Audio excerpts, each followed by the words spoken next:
नमस्कार दोस्तों, ढोल में पोल चैनल में आप सब मित्रों का हृदय से अभिनंदन करता हूं। दोस्तों, आज तमाम मित्र जैसा कि चाहते हैं, उनकी जिज्ञासा रहती है ज्योतिष शास्त्र के बारे में जानने की।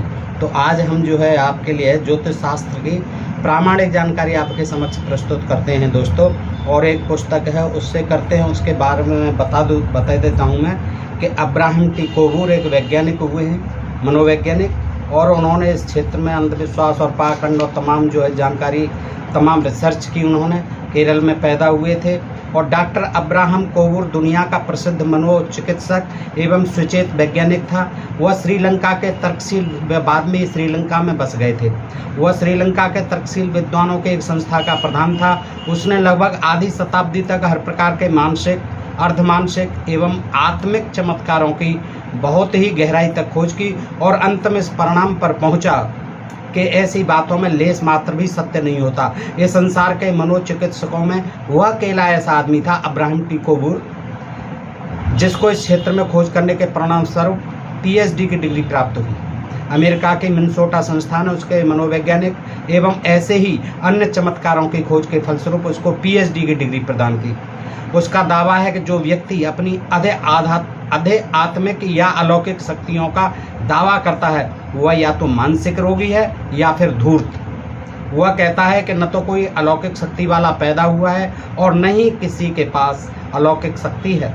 उनकी सत्ता सिर्फ धर्म ग्रंथों और सनसनी फैलाने वाले समाचार पत्रों के पन्नों तक ही सीमित होती है। दोस्तों, बड़े बड़े वायदे किए जाते हैं, बड़े बड़े जो है आपको चमत्कार की बातें कही जाती हैं, तमाम जो है अंधविश्वास फैलाया जाता है। और तमाम आप गली गली में देखते हैं ज्योतिष शास्त्रियों की दुकानें खुली हुई हैं दोस्तों। तो आज ये बड़ा प्रामाणिक लेख है, शोधपूर्ण लेख है, आपके समक्ष रखता हूँ और आपसे अनुरोध करता हूँ कि आप जो है जानें ज्योतिष शास्त्र के बारे में कि इसमें कितनी सच्चाई है, कितनी झूठ है, कितना वैज्ञानिकता है, कितनी अवैज्ञानिकता है, ये कितनी विश्वसनीय है और ये ज्योतिष शास्त्र कितना अविश्वसनीय है। तो आइए दोस्तों देखते हैं। थोड़ा वीडियो जो है बड़ा हो सकता है, लेकिन आपको पूरी जानकारी देगा दोस्तों। देखिए, प्राचीन काल से ही मनुष्य को ज्योतिष शास्त्र का ज्ञान है, यद्यपि उस समय उसे ग्रहों के बारे में कुछ भी पता नहीं था। दोस्तों, ये पुस्तक जो है और देव पुरुष हार गए, ये अब्राहम टी कोवूर, ये जो है इन्हीं की पुस्तक से मैं आपके सामने बड़ी सम्यक जानकारी रखता हूँ। प्राचीन काल से ही मनुष्य को ज्योतिष शास्त्र का ज्ञान है, यद्यपि उस समय उसे ग्रहों के बारे में कुछ भी पता नहीं था। जब कोई बच्चा पैदा होता था, उस समय सूर्य, चंद्रमा एवं अन्य ग्रहों की स्थिति देखकर उसकी जिंदगी की महत्वपूर्ण घटनाओं का अनुमान पहले से ही लगा लिया जाता था। इतिहास के अनुसार मनुष्य 5000 वर्ष पहले से ही ज्योतिष के क्षेत्र में हाथ पांव मार रहा है, जबकि उस समय उसे ब्रह्मांड के बारे में लेस मात्र भी ज्ञान नहीं था। ज्योतिष शास्त्र उसी विश्वास पर आधारित है जिस विश्वास पर यह आधारित है कि मनुष्य के संयोग और प्राकृतिक ग्रहों पर नियंत्रण एक महान शक्ति के हाथ में है। ये जो है नियंत्रण जो है किसके हाथ में है? महान शक्ति के हाथ में। किसका? इस ब्रह्मांड का, सारी चीज़ों का, मनुष्य के संयोग और प्राकृतिक ग्रहों का नियंत्रण किसके हाथ में? महान शक्ति के हाथ में। इसी विश्वास पर ज्योतिष विद्या जो है, ज्योतिष शास्त्र जो आधारित है। ज्योतिष प्राचीन मनुष्य की एक कोशिश थी जिसके अंतर्गत वह ग्रहों की गति से मानव के संयोगों के बारे में अनुमान लगाता था कि ग्रहों की गति का मनुष्य के जीवन पर क्या प्रभाव पड़ता है, ऐसा वह अनुमान लगाता था जबकि ग्रहों के बारे में कोई जानकारी नहीं थी, सम्यक जानकारी नहीं थी जैसी कि आज है वैज्ञानिक जानकारी। अनुमान थे। सत्य तो यह है कि प्रकृति की बहुत सी दुखद घटनाएं जैसे तूफान, ज्वार भाटा, भूचाल, बिजली की कड़क और वर्षा इत्यादि पृथ्वी से बाहरी शक्तियों के फलस्वरूप होती थी। पृथ्वी से बाहरी शक्तियों के फलस्वरूप होती थी। इन्होंने मनुष्य का विश्वास इस बात पर दृढ़ कर दिया कि जीवन की घटनाओं पर सूर्य, चंद्रमा और अन्य ग्रहों का प्रभाव पड़ता है। सूर्य की स्थिति का मौसम पर प्रभाव और चंद्रमा का ज्वार भाटा पर प्रभाव के कारण उसका यह विश्वास और भी दृढ़ होता गया। जब भी देश में किसी राजा को प्रभावित करने वाली घटनाएं घटती तो प्राचीन ज्योतिषी उसी समय सूर्य, चंद्रमा और ग्रहों की स्थिति का अध्ययन करते। कि हर बार ग्रहों की स्थिति वही देखकर वह घटनाओं के पुनः होने का अनुमान लगाते। जब भी किसी अवसर पर आकाश में इंद्रधनुष, ग्रहण, पुच्छल तारा आदि दिखाई देते तो युद्ध में शत्रु हार जाता, और युद्ध में शत्रु हार जाता तो इनको शुभ घोषित कर दिया जाता। ये देखिए शुभ नक्षत्र पैदा हो गया। ये चीज़ें जो है पुच्छल तारा दिखाई देना, इंद्रधनुष, और ये उस समय अगर राजा विजयी हो जाता था तो उसको कहते आप जो है ये शुभ शकुन हुए थे, इसलिए आपकी जो है विजय हुई। तबाही की अवस्था में जब राजा हार जाता था या और तमाम तबाही होती थी, आकाश में विद्यमान चिन्ह को अशुभ माना जाता था। उस समय कोई ऐसा चिन्ह जो देख लिया उसको अशुभ बता दिया। इसी तरह सूर्य, चंद्रमा और ग्रहों की स्थितियाँ शुभ व अशुभ बन गईं, क्योंकि जब ये स्थितियाँ पहले देखी गई थी तो अच्छी या बुरी घटनाएं घटती थी। आरंभ में तो ज्योतिष का उपयोग सिर्फ राजा महाराजाओं के कार्यों की भविष्यवाणी के लिए ही किया जाता था, क्योंकि उस समय यह विश्वास था कि आम जनता का भाग्य उस राजा या देश पर ही निर्भर करता था। ईसा मसीह से 3000 वर्ष पूर्व ज्योतिष शास्त्र मेसोपोटामिया, बेबीलोन, चाल्डिया, चीन व भारत में फैला हुआ था। बेबीलोन से ज्योतिष असीरिया, यूनान, मिस्र व रोम में, और भारत से लंका व अन्य पड़ोसी देशों में फैला। ज्योतिष के बारे में सबसे पहली पुस्तक टेट्राबिब्लोस मिस्र निवासी पटोलीमियस द्वारा लिखी गई। भारत की संस्कृत में रचित पुस्तक होरा शास्त्र की तिथि व लेखक के बारे में कुछ भी ज्ञान नहीं है, किसने लिखा, कब लिखा। होरा शास्त्र हमारे भारत का। ईसा मसीह से पूर्व जन्म पत्रियों और कुंडलियों इत्यादि की तैयारियों पर सिर्फ पुजारियों का ही अधिकार था और चारों तरफ इनका ही बोलबाला था। ज्योतिष का कार्य अन्य सभी कार्यों से सम्मानित था। कुछ समय उपरांत ज्योतिष चीन, इस्लामी और ईसाई देशों में धर्म से अलग हो गया। इसका प्रमुख कारण कन्फ्यूशियस, भविष्यवक्ता मोहम्मद एवं ईसा मसीह की शिक्षाएं थी। महात्मा बुद्ध की शिक्षाएं भारत में हिंदुओं में से ज्योतिष शास्त्र को समाप्त न कर सकी। बौद्ध धर्म भी ब्राह्मणों के विरोध के कारण भारत में ज़्यादा समय नहीं टिक सका। यद्यपि लंका में बौद्ध धर्म ही प्रमुख धर्म है, परंतु वहाँ के बौद्ध भिक्षुओं में भी हिंदुओं के प्रभाव के कारण ज्योतिष शास्त्र काफ़ी फैला हुआ है। दुनिया के सभी देशों में लंका ही एक ऐसा देश है जहाँ के एक विश्वविद्यालय में ज्योतिष शास्त्र को भी कुर्सी मिली हुई है। भारत में पिछले 5000 वर्षों से धर्म व ज्योतिष में एक गठबंधन चल रहा है। भारत में पिछले 5000 वर्षों से धर्म और ज्योतिष में एक गठबंधन चल रहा है। इसका मुख्य कारण है कि हिंदू अपनी सभी धार्मिक रस्में शुभ अवसर पर करते हैं जो ज्योतिष के हिसाब पर ही आधारित हैं। जैसे रसायन विज्ञान की तथा जादू टोने औषधि विज्ञान के जन्मदाता हैं, उसी तरह ज्योतिष खगोल विज्ञान का जन्मदाता है। ईसा मसीह से लगभग 3000 वर्ष पहले भी ज्योतिषी पंचांग तैयार करते थे। यह योग्यता इन्होंने दूरबीन की सहायता के बिना नंगी आंखों से देखकर प्राप्त की थी। प्राचीन काल के ज्योतिषियों एवं खगोल वैज्ञानिकों द्वारा तैयार किए गए ग्रहों के चार्ट अब भी प्रमाण के रूप में विद्यमान हैं। इन चार्टों को पढ़कर अनुमान लगाया गया था कि ग्रहों की घटनाएं हर 18 वर्ष, 11 महीने एवं 13 दिनों में एक बार घटती हैं। ग्रहों के इस चक्कर के आधार पर ज्योतिषियों और खगोल वैज्ञानिकों ने अपने ज्योतिष पंचांग तैयार किए। क्योंकि पुच्छल तारा, आपने देखा होगा दोस्तों, कभी कभी पुच्छल तारा आकाश में निकलता है रात में। क्योंकि पुच्छल तारा इस चक्कर पर व्यवस्थित नहीं था, इसलिए ज्योतिषी इसके प्रकट होने का अनुमान नहीं लगा सके। शायद इसीलिए उन्होंने पुच्छल तारे का शुभ और अशुभ अवसरों के साथ संबंध जोड़ दिया। जब भी पुच्छल तारा निकलता देखा तो हमने देखा कि लोग कहते थे अरे बड़ा संकट आने वाला है, कोई विपदा आने वाली है, तो ऐसा जो उसको अशुभ माना जाता था पुच्छल तारे को। आजकल भी पुच्छल तारे दिखाई देते हैं। आज भी ज्योतिषी पुच्छल तारे को बहुत सारी दुर्घटनाओं का संकेत समझते हैं। चाहे बेशक आज खगोल वैज्ञानिक अनेक पुच्छल तारों के नजर आने के समय को बहुत पहले ही बता देने में समर्थ हो चुके हैं। जिस तरह रसायन विज्ञान की पढ़ाई ने, रसायन विद्या को व औषधि विज्ञान ने जादू टोने को नकार दिया, ठीक उसी तरह खगोल विज्ञान की पढ़ाई ने ज्योतिष को एक विज्ञान मानने से साफ इनकार कर दिया। 16वीं शताब्दी से पूर्व बहुत सारे खगोल वैज्ञानिक ज्योतिषाचार्य भी कहलाते थे खगोल वैज्ञानिक। उस समय तक पटोलोमीन के इस विचार को पृथ्वी सभी ग्रहों का केंद्र है, ये विचार था पटोलोमीन का। कि पृथ्वी सभी ग्रहों का केंद्र है, सत्य माना जाता था। सर्वप्रथम 16वीं शताब्दी में कोपरनिकस के इस कथन ने कि सभी ग्रह सूर्य के इर्द गिर्द घूमते हैं, ज्योतिष शास्त्र पर एक असहनीय प्रहार किया। इसने कोपरनिकस ने जब बताया तो खलबली मच गई दुनिया के अंदर। पहले ये माना जाता था कि पृथ्वी जो हमारी, यही सारे ग्रह जो है इसके चारों तरफ घूमते हैं या स्थित हैं, लेकिन कोपरनिकस ने जब बताया कि पृथ्वी जो है न, पृथ्वी नहीं सूर्य के चारों तरफ ग्रह घूमते हैं,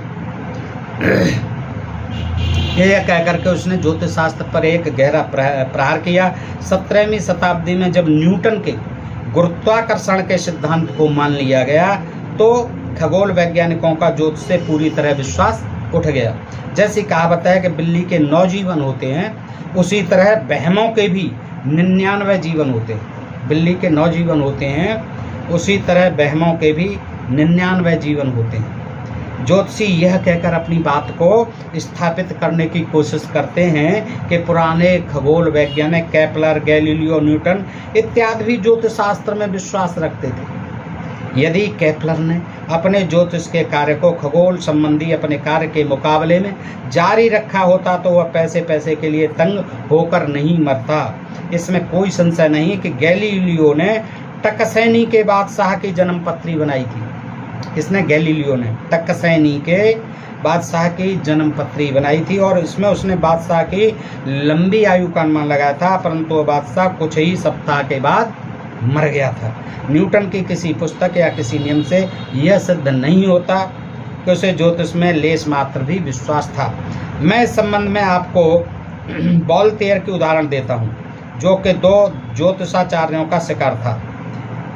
कौन था? वोल्टेयर जो है 2 ज्योतिषाचार्यों का शिकार था। उसका उदाहरण देते हैं। उन्होंने उसकी आयु के बारे में भविष्यवाणी 32 वर्ष की थी ज्योतिषियों ने, लेकिन वह 84 वर्ष की आयु में मरा। आपने देखा होगा दोस्तों, तमाम जो हाथ दिखाते हैं, तमाम जो है जात अपनी उम्र वगैरह पूछते हैं तो मारते हैं वो अपने तुक्के, तो कोई सच्चाई नहीं होती उनमें। इसमें कोई संशय नहीं कि केपलर और न्यूटन के नियमों की खोज के बाद एक भी खगोल वैज्ञानिक ने ज्योतिष पर विश्वास नहीं किया। जैसा कि महान खगोल वैज्ञानिक फ्लेमेरियन ने कहा है कि ऐसा कोई भी प्रमाण नहीं है जो यह सिद्ध कर सके कि ग्रहों व तारों का मानव के जीवन के साथ कोई संयोग या संबंध होता है। वह आंकड़े जिनकी सहायता से ज्योतिषियों ने अपनी भविष्यवाणियां तैयार की थी, पूरी तरह गलत एवं अवैज्ञानिक हैं। गलत आंकड़ों से निकाले गए परिणाम को वैज्ञानिक मानना मूर्खता है। वे अभी तक पृथ्वी को ग्रहों का केंद्र मानकर हिसाब लगाते हैं। अभी तक क्या पृथ्वी को ग्रहों का केंद्र मानकर हिसाब लगाते हैं? उनके लिए सूर्य और चंद्रमा अभी तक ग्रह ही हैं। वे यह नहीं जानते कि राशि मंडल द्वारा स्थापित 12 ग्रहों में कोई सच्चाई नहीं, जो 12 राशि हैं। राशि मंडल तो सिर्फ मनुष्य की अपनी कल्पना के अनुसार आकाश का विभाजन है। तारों के झुरमुटों के मुकाबले ग्रहों की स्थिति व्यक्ति के अंतर्मुखी चित्रण का ही रूप है, जो व्यक्ति की अपनी स्थिति पर निर्भर है। यदि वह अंतरिक्ष में राकेट में उड़ रहा हो तो उसके लिए ग्रहों की स्थिति कुछ और ही होगी। एक ज्योतिष के लिए यह असंभव है कि वह ज्योतिष की सहायता से एक ऐसे बच्चे की जन्म कुंडली तैयार करे जो जन्म के समय अंतरिक्षयान में किसी औरत के पैदा हुआ। सत्य तो यह है कि प्रकृति में कहीं भी मेघ या वृष नाम के नक्षत्र नहीं है। मेष या वृष नाम के नक्षत्र नहीं है कहीं भी, लेकिन अब भी ज्योतिषाचार्य मेष राशि के प्रथम बिंदु को बसंत ऋतु के विषुवीय से शुरू करते हैं, जबकि ब्रह्मांडीय घटना जिसे विषुवीय की शुद्धता कहते हैं के कारण अब कोई राशि नक्षत्र से मेल नहीं खाती, जिनके पीछे शताब्दियों पहले इन राशियों का नामकरण किया गया था। ज्योतिषियों के आंकड़े व चार्टों में कहीं भी नेपच्यून, यूरेनस व प्लूटो नाम के ग्रह नहीं मिलते। कैसे मिलेंगे? ये तो वैज्ञानिकों की खोज है। ज्योतिष के जन्मदाताओं को इन ग्रहों का कोई ज्ञान नहीं था। इसके अलावा उन्होंने 2 कल्पित ग्रह राहु और केतु की कल्पना कर रखी थी, जिनके बारे में सूर्य ग्रहण और चंद्र ग्रहण के कहता है कि वो निगलने आ जाते हैं। इसके बारे में प्राचीन विचार ये है कि ये किसी विशेष दिन को सूर्य को निगलने की कोशिश करते हैं, अमावस्या और पूर्णिमा को, चंद्रमा सूर्य। और इस तरह सूर्य और चंद्रमा को ग्रहण लगता है। बाद में जब ज्योतिषियों को एहसास हुआ कि ऐसा असंभव है, तब उन्होंने कहा कि वे काले ग्रह हैं। राहु केतु को काले ग्रह बता दिया। फिर जब वैज्ञानिकों ने खोज कर दी ये तो पृथ्वी की छाया के कारण होते हैं, तो फिर उन्होंने अपने मत को बदला और कहने लगे कि राहु केतु ये काले ग्रह हैं जो हमें दिखाई नहीं देते, परंतु ये न दिखाई देने वाले ग्रह हमारे जीवन को प्रभावित करते हैं।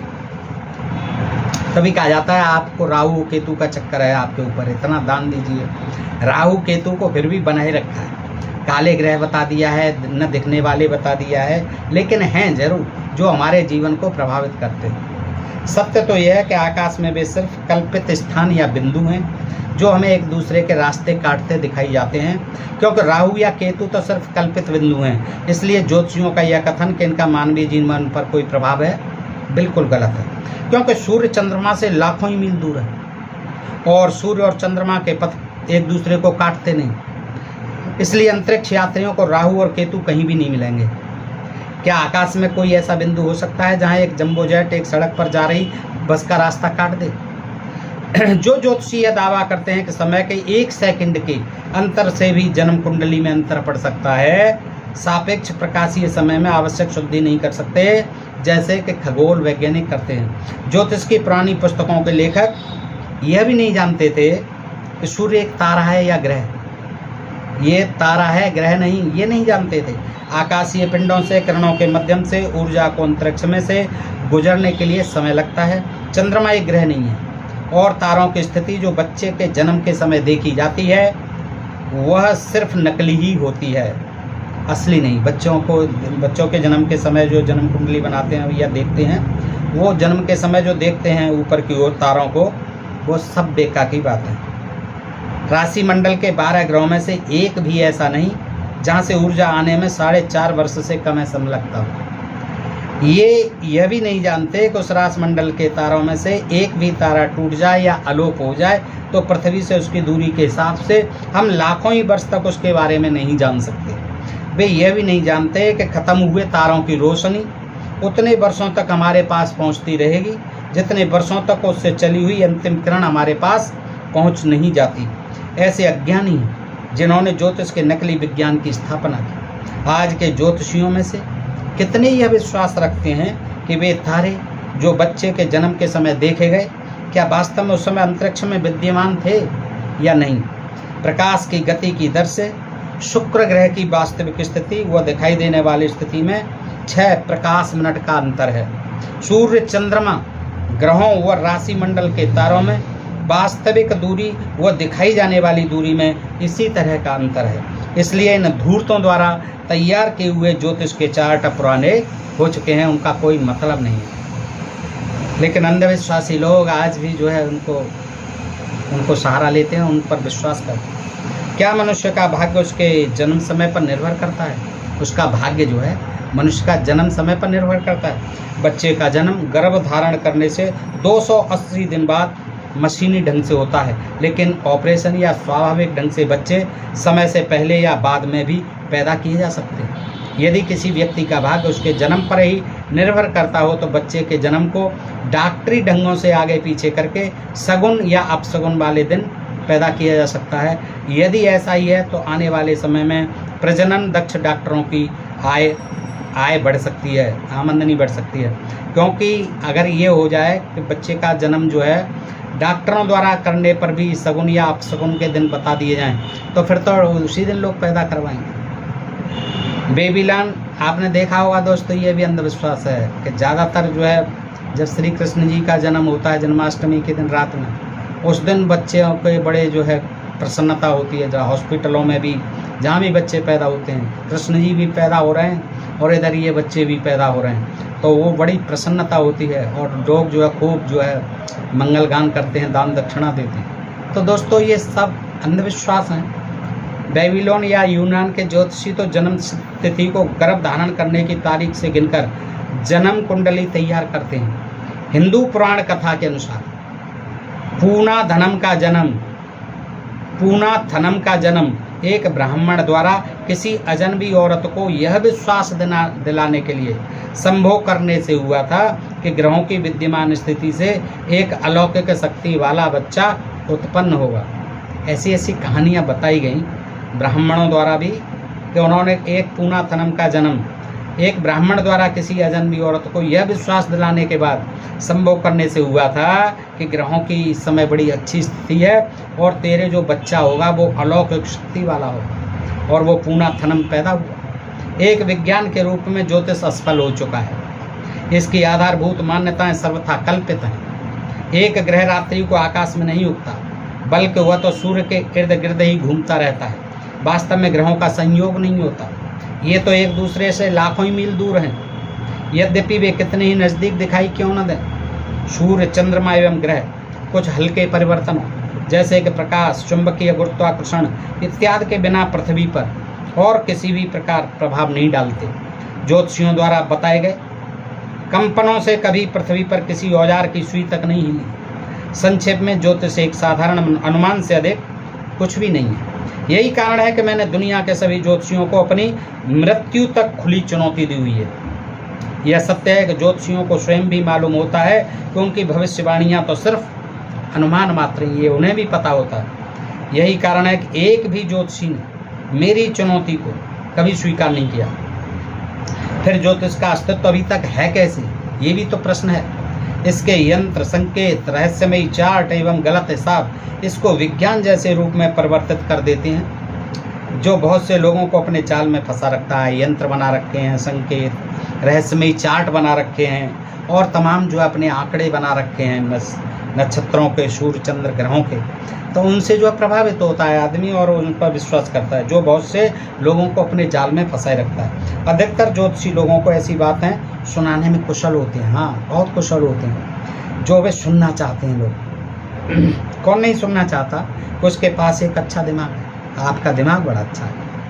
वह आने वाले कुछ महीनों में उसकी किस्मत चमकने वाली है। ऐसी जब बातें कहते हैं तो लोग प्रभावित होते हैं, खुशी भी होती है। हाँ, ये ज्योतिषी बड़े अच्छे, वह आने वाले कुछ महीनों में उसकी किस्मत चमकने वाली है।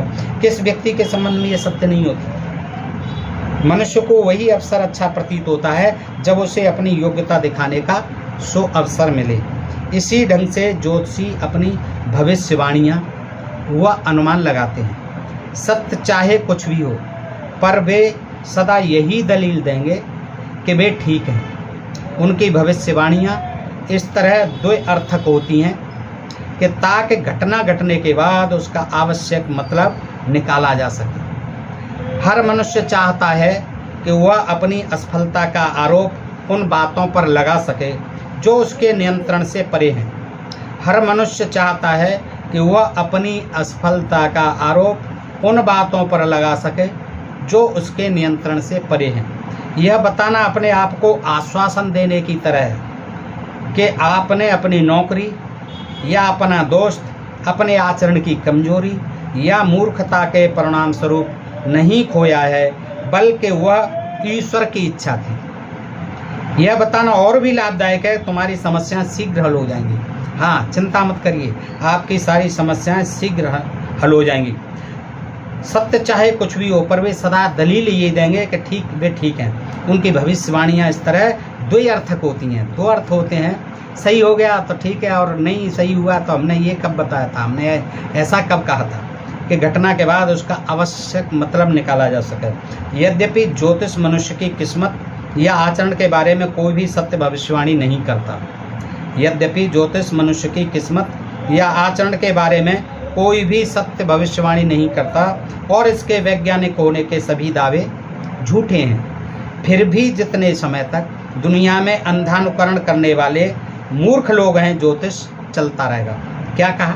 यद्यपि ज्योतिष मनुष्य की किस्मत या आचरण के बारे में कोई भी सत्य भविष्यवाणी नहीं कर सकता और इसके वैज्ञानिक होने के सभी दावे झूठे हैं, फिर भी जितने समय तक दुनिया में अंधानुकरण करने वाले अंधविश्वासी लोग, मूर्ख लोग चलते रहें, विश्वास करते रहें, ज्योतिष चलता रहेगा। ज्योतिषी अपने श्रद्धालुओं को भूतकाल के लिए क्षमा, वर्तमान के लिए प्रशंसा और भविष्य के लिए आशा प्रदान करते हैं। वैज्ञानिक ढंग से जांच करने पर पता चला है कि ज्योतिष की सिर्फ 6% भविष्यवाणियाँ ही सत्य होती हैं। इतनी कम प्राप्ति तो हमें संयोग के नियम के कारण ही हो जाती है। संयोग से ही 6% तो बातें हैं संयोग से ही सही हो जाती हैं, लोगों के जीवन में घटित हो जाती हैं। एक साधारण व्यक्ति जो कि ज्योतिषी नहीं भी है, ऐसा मौका आसानी से पाने के योग्य हो सकता है। विश्वविद्यालय के दिनों में मैं लगातार 2 वर्ष तक होरा शास्त्र में से ज्योतिष सीखता रहा। विश्वविद्यालय के दिनों में मैं लगातार 2 वर्ष तक होरा शास्त्र से ज्योतिष सीखता रहा। 1927 में जब मेरे घर पुत्र हुआ तो मैंने उसका नाम एरीस रखा। क्या?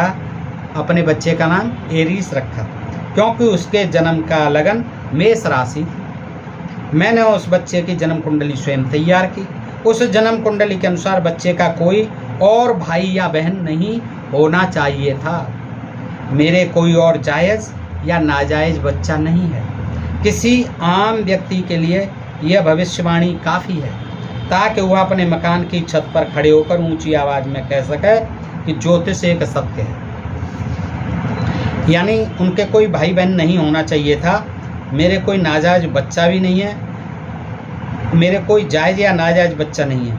मैंने बच्चे की जन्म कुंडली स्वयं तैयार की थी, तो लेकिन उस पर यह विश्वास नहीं किया जा सकता कि ये उसके अनुसार कोई भाई बहन नहीं होना चाहिए था, लेकिन इनके बाद में बच्चे पैदा हुए। यद्यपि मैं अपने बारे में वैज्ञानिक होने का दावा नहीं करता, परंतु फिर भी मेरी वैज्ञानिक सोच ने मुझे ज्योतिष की अपनी भविष्यवाणियों में से सफलता का प्रचार करने की आज्ञा नहीं दी। अब क्योंकि जन्म पत्री में दी हुई अन्य भविष्यवाणियों में से कोई भी सत्य सिद्ध नहीं हुई। मानव स्वभाव की यह कमजोरी है कि वह सभी असत्य सिद्ध हुई बातों को तो भूल जाता है। हाँ, जो बताएं झूठी हो गई उन्हें तो आदमी भूल जाता है, लेकिन कुछ सत्य बातों को याद रखता है। ये लाभ हो गया, हाँ उन्होंने ज्योतिषी ने बताया, ये मुझे सही हो गया मेरे जीवन में, तो उनको याद रखता है। जब ज्योतिष प्रारंभिक अवस्था में था उस समय यह माना जाता था कि पृथ्वी एक समतल प्लेट की तरह है। प्रारंभिक अवस्था में था ज्योतिष, तो उस समय क्या जाना जाता? पृथ्वी एक समतल प्लेट की तरह है जिसे एक अर्धगोलाकार गुंबद आकाश ने ढक रखा है, और यह भी अनुमान था कि उसमें देवताओं के महल हैं। इसके साथ यह भी सोचना स्वाभाविक था कि गुंबद के ऊपर ग्रहों की गति देवताओं ने नियमबद्ध की हुई है। जब मनुष्य के जीवन पर देवताओं का प्रभुत्व स्वीकार कर लिया जाए तो यह भी विश्वास कर लिया जाएगा कि ग्रहों की स्थिति के अध्ययन से उनके भाग्य के बारे में पता लगाया जा सकता है। हम जानते हैं कि पृथ्वी एक गोला है और उसके ऊपर आकाश में हवाई जहाज और रॉकेटों के निश्चित पथ हैं। हम यह भी जानते हैं कि ग्रहों की गति देवताओं द्वारा नहीं होती, बल्कि प्रकृति के नियमों के कारण होती है, जिसकी खोज केपलर एवं न्यूटन ने की थी। इसके अतिरिक्त मनुष्य ने चंद्रमा की अनेकों बार यात्राएं की हैं और मानव रहित रॉकेटों ने मंगल एवं शुक्र के बिल्कुल नज़दीक से जांच की है। चंद्रमा की मिट्टी के नमूने तो हमारे पास हैं। इस तरह हमारे वैज्ञानिक अन्वेषण प्राचीन ज्योतिषियों के विश्वास पर निरंतर प्रहार कर रहे हैं। मेरे पास बहुत सारे देश के प्रसिद्ध ज्योतिषियों की भविष्यवाणियाँ हैं। इन भविष्यवाणियों की मेरे द्वारा की गई जांच यह सिद्ध करती है कि इन ज्योतिषियों में से किसी ने सिर्फ आकस्मिक संयोग से ज़्यादा कोई भी प्राप्ति नहीं की। फरवरी 1966 की बात है, जब मैं अपनी पत्नी के साथ दक्षिण भारत के शहर तिरुच्ची की मुख्य सड़क पर सैर कर रहा था तो एक ज्योतिषी की नाम तख्ती ने मेरा ध्यान आकर्षित कर लिया। ज्योतिषी बैठे हुए थे मुख्य सड़क पर, तिरुच्ची की मुख्य सड़क पर सैर कर रहे थे। 1966 की बात है। अलौकिक घटनाओं की रोचकता से जांच करने के कारण मैं उस ज्योतिषी के समक्ष चला गया। वहां मैंने एक दाढ़ी वाले पुरुष को देखा जिसने अपने शरीर पर राख मली हुई थी और फर्श पर पैर के ऊपर रखे हुए बैठा था।